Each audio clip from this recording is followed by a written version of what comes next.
The record last month, and we broke it again this month in an even bigger way. This news comes on top of May's extraordinary jobs report, which was revised upwards, by the way, to 2.7 million jobs. It was 2.5, that was last month, and that was a record setter.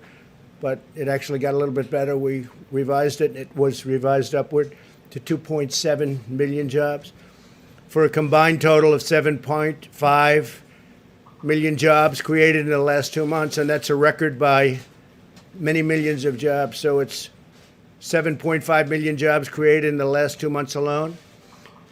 Today's announcement proves that our economy is roaring back. It's coming back extremely strong.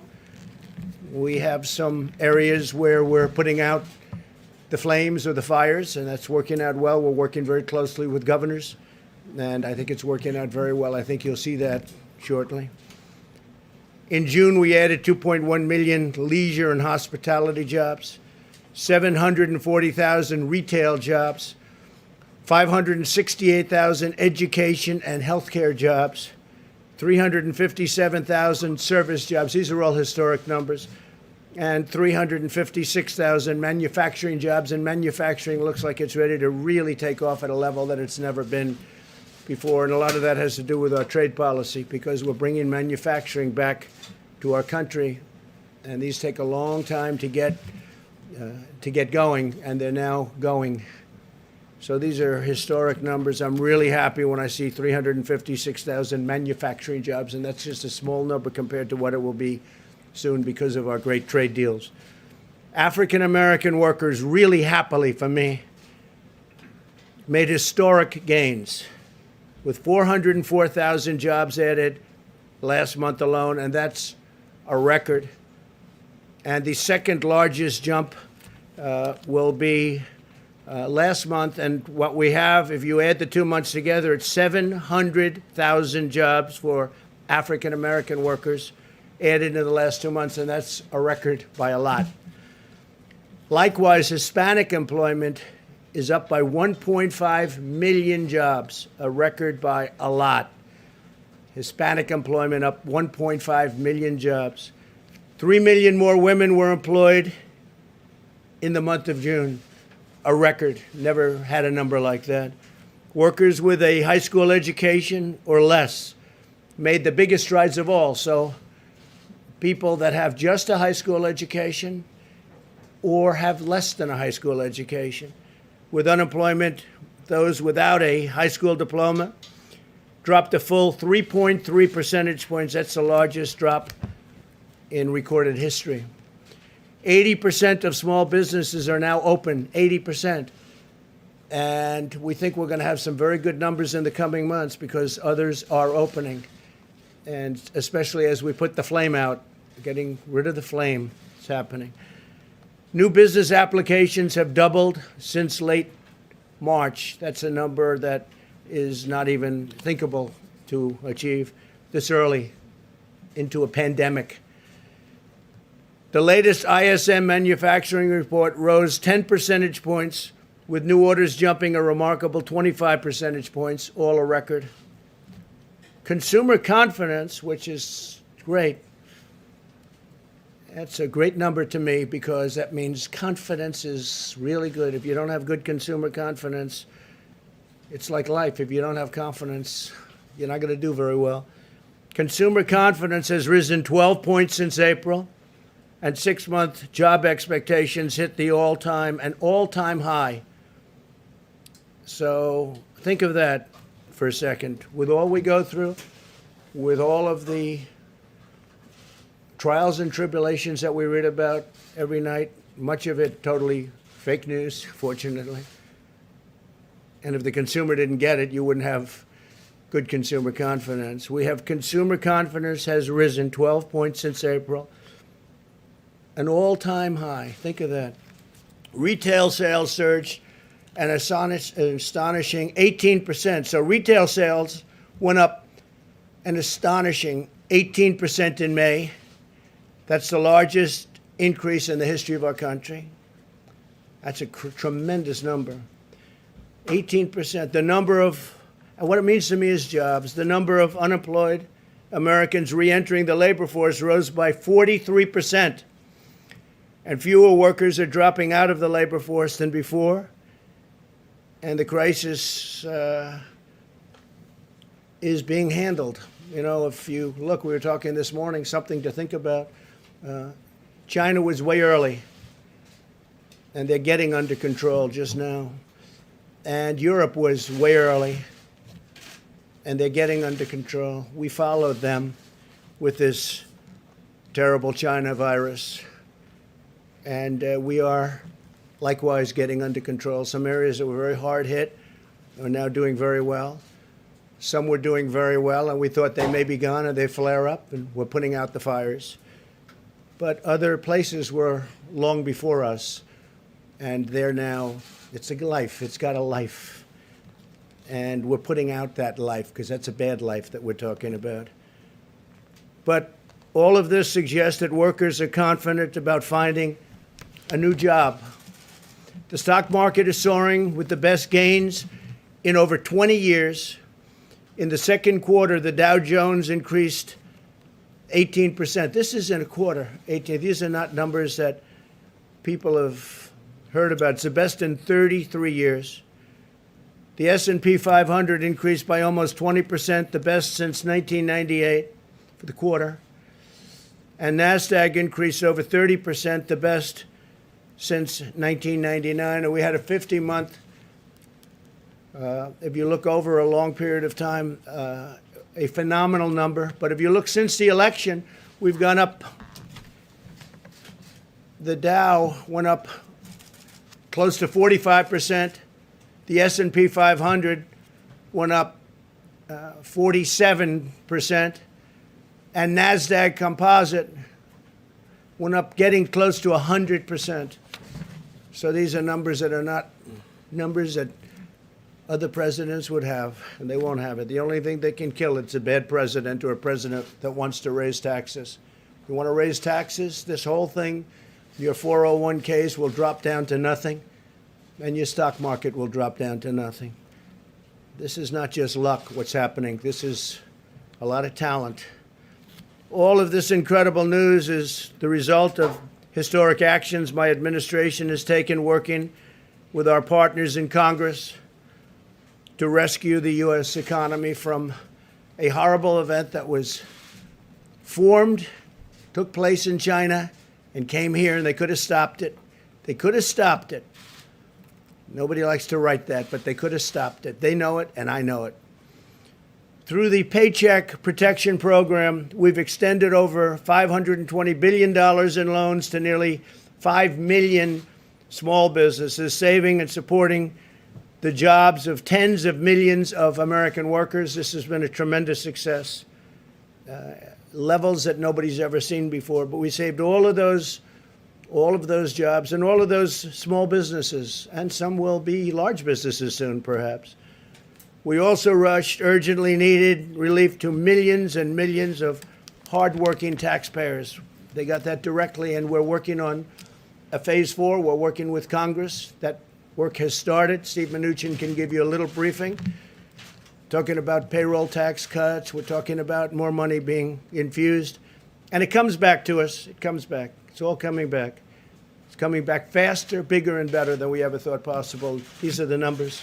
These are not numbers made up by me. These are numbers. We've implemented an aggressive strategy to vanquish and kill the virus and protect Americans at the highest risk, while allowing those at lower risk to return safely to work. That's what's happening. Our health experts continue to address the temporary hotspots in certain cities and counties, and we're working very hard on that, where the relationship with the governors is very good. We made a call, Mike Pence made a call just yesterday and said, what do you need? Not one governor needed anything. They don't need anything. They have all the medical equipment they can have. Thank you, U.S. government. They have all of the ventilators they have. You know, we're giving many ventilators and selling in some cases and giving when needed, but we're the ventilator king. We're now producing thousands of ventilators a week, and we're helping other countries. and other countries are desperately in need of ventilators because this is now at 189 countries. That changes all the time, that number. Our last count is 189 countries, and many of them don't have money, and almost all of them don't have a capacity to build a ventilator, which is hard to build, very complex, very expensive, very big in many cases. We've done an incredible job. So we have assembly lines building ventilators, and we're building thousands a week. All of these people are working with governors and local officials to restore best practices, and that's what we've done. That includes face coverings, social distancing, testing, and personal hygiene. Wash your hands. State officials will decide how rapidly to open their economies. That's largely up to them. If we see something that's egregious, we've gotten involved with a couple of them where we thought it was unfair. We'd like to see churches opened quickly, and some of them just don't want to do that. In New York, we got a great ruling from a judge, thank you, Judge, that they can open. If these best practices are implemented, then the hot spots can be calmed quickly, and we understand this horrible disease right now. We didn't understand the disease at all. We did the right thing. We closed it up. We would have lost millions of lives. We've done a historic thing. We would have lost millions of lives. And now we're opening it up, and it's opening up far faster than anybody thought even possible, and more successfully. And as I said, you're going to have a fantastic third quarter. It'll be a third quarter the likes of which nobody has ever seen before, in my opinion. And the good thing is the numbers will be coming out just prior to the election, so people will be able to see those numbers. The fourth quarter, likewise, will be extremely good. And maybe most importantly, from the standpoint of our country itself, next year will be a historic year. Next year is going to be an incredible year for jobs, for companies, for growth. Things are happening like nobody would have thought possible. I do want to comment, Boeing, as you know, is moving along in their process. It's been a very hard process, a very complicated process, but they have made tremendous gains, and they're going for approvals on the aircraft, on the 737 MAX. They're also starting to do some real business, so I just want to congratulate Boeing. They've been through so much. I think it was probably the greatest company in the world. I used to say it was the greatest company in the world, and then it ran through a very tough period of time. But I just want to say that Boeing has made tremendous progress in a short period of time. And other companies I don't even have to talk about because they're all setting records. Virtually every one of our great companies is setting records. So I want to thank everybody for being here today. These are historic numbers in a time that a lot of people would have wilted. They would have wilted, but we didn't wilt, and our country didn't wilt. And I'm very honored to be your president. Thank you very much. Thank you.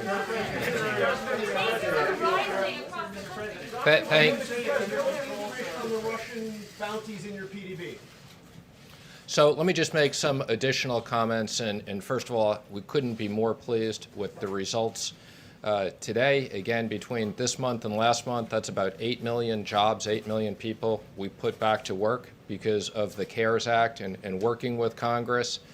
I think, as you know, people thought we would have 30 million people unemployed. Fortunately, we never got to that. So 8 million jobs back, but our work is not done. Our work won't be done until every single American who lost their job because of COVID gets back to work. And there's no question, I want to thank the Senate and the House for working with us. There's no question these programs are working. I also want to thank them for extending the PPP. As I've said, it's our priority when we get to the CARES 4 bill in July. We will look to work with the House and Senate on a bipartisan basis to repurpose that money. We have about $130 billion left. There are going to be a number of businesses that are particularly hard hit, and we'll be looking to give those businesses additional money. So CARES 4 will be much more targeted for the businesses that continue to need work. But there is no question that this is working. And we look forward to continuing this progress. Again, I think 8 million jobs, really extraordinary. Now, let me just make one other comment. Director Kudlow and I are not wearing masks up here because we've both been tested this morning, okay?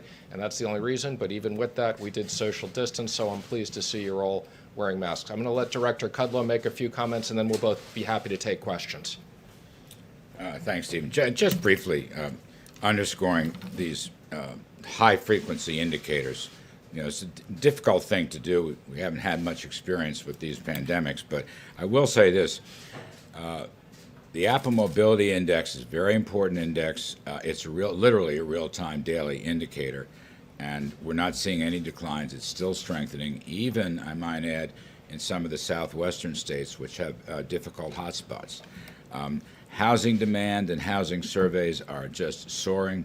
Automobile demand now expected for the third quarter, about 10 million plus production units. The trucking surveys look very, very strong. And the Dallas Fed survey, I don't recall if it was in the president's notes, because it's obviously in Texas, a bad hotspot. The Dallas Fed survey, which goes to the end of the month, has not yet shown any declines. Now, it may. I'm not going to rule that out.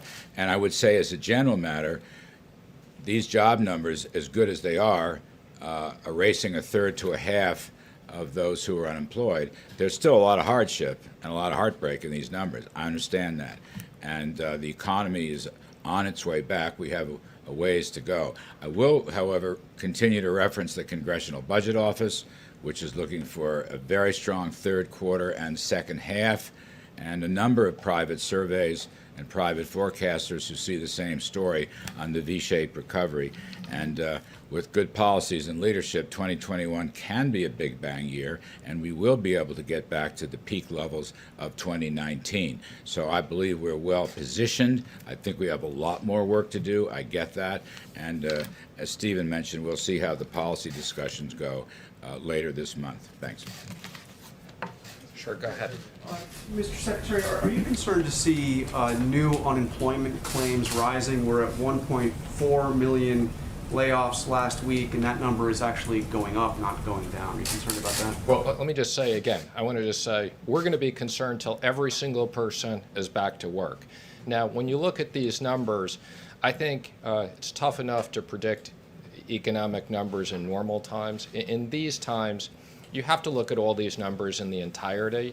So what I would say on that is there's a lag on the unemployment claims. I think you also know many of these states we set up front are completely backed up. So no, I would focus on the jobs numbers are the most accurate numbers, the trend of 8 million jobs back. But having said that, I'm concerned until we get everybody back to work. Obviously, this is good news today, no question about it. But it's also obvious that the crisis that is surging through Sunbelt states, record number of cases nationally yesterday, threatens all of these economic gains. Many states are throwing their reopenings into reverse. What additional actions is the administration going to take to stop that? Will the administration and will the president specifically call on Americans to wear masks? And why don't we have, rather than you guys celebrating good news that it's already happened, why don't we have the coronavirus task force up here giving briefings on how to get under control what is obviously not under control, as Anthony Fauci said this week? Well, let me just say I am on the coronavirus task force, so I'm happy to answer a few of those questions. I can't comment on the schedule of briefings. I'm not aware of that. The president specifically put in his speech encouraging Americans to wear masks, social distance, and hygiene, because he's the president of the United States and people are not around him close, and the people who are around are tested. I don't think he needs to wear a mask, but the rest of us absolutely, and the president supports wearing masks. I was at the House this week testifying. I'm sure you saw my picture with Chair Powell on the Wall Street Journal. I never thought we'd have a picture like that, but yes, we are encouraging Americans to wear masks. Now, unlike last time, as I've said, and yes, I realize the numbers of cases, we're monitoring that carefully. We're monitoring the hospital capacity. Let me just say I've been briefed on where we are on vaccines and virals. I'm very encouraged we'll have things by the end of the year. So yes, we're going to be careful. And I wouldn't say reverse. I would say the states appropriately are pausing certain things like bars and gyms, which obviously are the more contagious types of things. And I think the states are acting appropriately. Yes. Thank you, Mr. Secretary. John's question. There is, John. Look, Deborah Birx has been down in Arizona and Texas. So they have put a team in play, and CDC is doing more of that. And what they're doing is working with local officials, government officials, but health officials, to really re-emphasize what I call the list of best practices. And I think that will do the trick. And if you have to phase out, as Stephen said, if you phase out bars, so be it for a few weeks. I think some places might have been over-exuberant and now have to come back and get back to these best practices of distancing and masks and testing and personal hygiene. But Larry, the president just said a few minutes ago that we're getting this under control. It is obvious to anyone watching that it is not under control, and Anthony Fauci said so out loud this week. I think what Dr. Fauci said is that if people don't take these things seriously, Yeah. okay, that the numbers could continue to spike. So We're spiking right now. again, what I'd say is the numbers are up. We're obviously watching this very carefully. We think that there is the right balance, and we're working with the states on the health issues and the economic issues. We'll go to the next question. Yes. Mr. Secretary, there is a record number of new infections every day. Does the White House regret encouraging states to open as quickly as it did? And do you think some of that is backfiring? No, absolutely not. I think we've had a very careful plan, again, working with the states. This is primarily the states' responsibility, but working with the states. And again, I think there's plenty of places we can get people back to work safely. I can tell you in the Treasury, we're going to take more people back. We are social distancing. We're checking people's temperature at times. There is a safe way to reopen the economy, and we're going to do that carefully. Yes. Secretary, a lot of Americans are worried about what's going to happen with schools in the fall for kids, and there's a real economic argument that without schools, a lot of the workforce can't actually truly return to work. What is the administration doing about this? How are you working on it? Are there strategies that you're trying to employ? We're working with schools and universities. Again, I think in most cases, schools will be able to open safely. Some schools will need to spend money. One of the things we'll look at in CARES 4 is if we need to give money to schools to properly equip their areas, I think that's something that will be high. Absolutely. We want to make sure that kids are safe, and that if there is money that schools need to spend to safely have people in classrooms, social distance, spread things out, change hours, these are all the things we're looking at. Mr. Secretary, can you assess the current need for American families in a Phase 4 bill? I mean, in the spring you said that a very big number was needed. What's the current need? I think it's too early to tell, and that's the reason why we're waiting. We've spent an unprecedented amount of money. We have authorization of $3 trillion. That's an extraordinary amount of money. A lot of that money is not in the economy yet. We're continuing. That's why we're extending things like the PPP. And before we go back to Congress, and I'm already having conversations with certain members of Democrats and Republicans to get ideas, but we want to see the economic numbers. As I said earlier, people thought we were going to have 30 million people unemployed right now. Fortunately, we're about 15 million unemployed. We had 5 million people unemployed before this, so we got 10 million people to put back to work. The president's committed to do what we need to do in the next bill to protect kids, protect jobs, protect liability. Yes, in the back. Mr. Secretary, if you take a look at the president's Twitter feed over the past few days, he tweeted a video of a supporter yelling white power. He's been tweeting a veto threat if military bases are named away from Confederate generals. He's been tweeting a lot about Confederate statues and not wanting them to come down. We're in the middle of a pandemic. Is the president more focused on preserving or celebrating the Confederacy than getting this pandemic under control? Let me just say, I think the president's focused on everything. I think this issue of statues and everything else is a complicated issue. There was an op-ed in the Wall Street Journal from the cardinal in New York about the Bible and everybody other than Mary and Jesus Christ. I think it's a very complicated issue. We need to have a balanced view of history. This is for the white power video, because he has it. Again, I'm not. We're here to talk about economics. We'll take one more question in the back. Mr. Secretary. In the back, yes. Mr. Secretary, where is the Treasury Department on sending stimulus check to mixed status families? There's a lawsuit that was allowed to proceed. Are you guys going to be doing that anytime soon? Or you're going to leave it to the courts to decide whether the Treasury Department has to do it? I'm sorry, I didn't understand the question. What's the question on stimulus checks? To mixed status families, so parents of American citizen children, people who are married to undocumented. Our position is that legal Americans, American citizens, should get the payments. That's our focus. If people are here illegally, they're not going to get economic payments. So, but let me just say, we're very focused on, as part of the next CARES Act, we're going to seriously consider whether we need to put more payments and direct payments over. Worked very well. Thank you, everybody. How much state and local aid?